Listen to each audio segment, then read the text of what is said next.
সময়ের অভাবে এবং অসুস্থতার জন্য আমার গাছগুলোর পরিচর্যা করা হয়নি অনেক দিন। এই গাছের পাতাটা শুকিয়ে গেছে।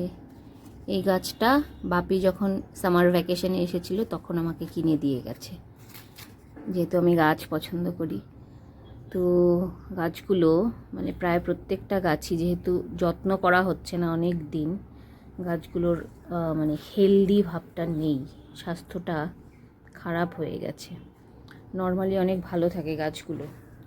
এই দুটো গাছ আমি বাড়ির থেকে নিয়ে এসেছি এবার জানুয়ারি মাসে, আর এগুলো আমার মোটামুটি আগের গাছ।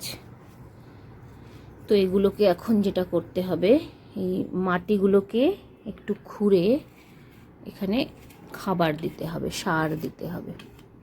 তো সেই সার কালকে নিয়ে এসেছি, চলো দেখাই কি সার দেব। তো এখানে কালকে আরও কয়েকটা নতুন গাছ এনেছি। তুলসী গাছটা নষ্ট হয়ে গেছে আগেরটা, তাই জন্য একটা তুলসী গাছ আনা হয়েছে। আর এখানে না সাদা তুলসীটা পাওয়া যায় না, এটা মানে ওই কালো তুলসী, কৃষ্ণ তুলসী যেটাকে বলে, সেই তুলসীটা কিন্তু শুধুমাত্র পাওয়া যায়। আর এটা তো জিজি প্লান্ট। এগুলো কি গাছ আমি জানি না, ইনডোর আউটডোর দুটোতেই হয়, তাল পাতার মতো পাতাগুলো। আর এগুলো হচ্ছে আমার আগের গাছ। এগুলো প্রত্যেকটার গোড়াগুলো প্রথমে মাটিগুলোকে নরম করে নিতে হবে, তারপরে এখানে সার মেশাতে হবে।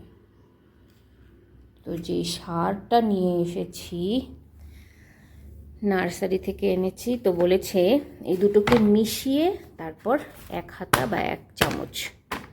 তো গাছেদের খাবার রেডিমেড খাবার রেডি, এবার 1 হাতা বা 1 চামচ করে প্রত্যেকটা গাছের গোড়ায় চলে যাবে। এই দুটোকে প্রথমে মেশাতে হবে, তারপরে প্রত্যেকটা গাছের গোড়ায় দিতে হবে। চলো তাহলে এবার একটা জায়গায় মিশিয়ে নিই, এটাকে গামলাতে নিয়ে মিশিয়ে নিই।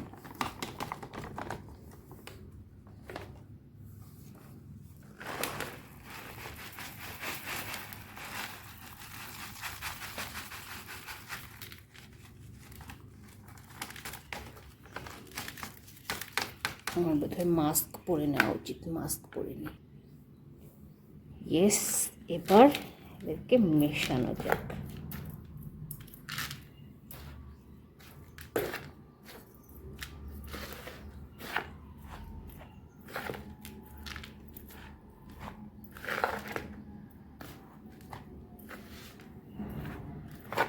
এবার মিশিয়ে প্রত্যেকটা গাছের গোড়া এগুলো চলে যাবে 1 হাতা করে।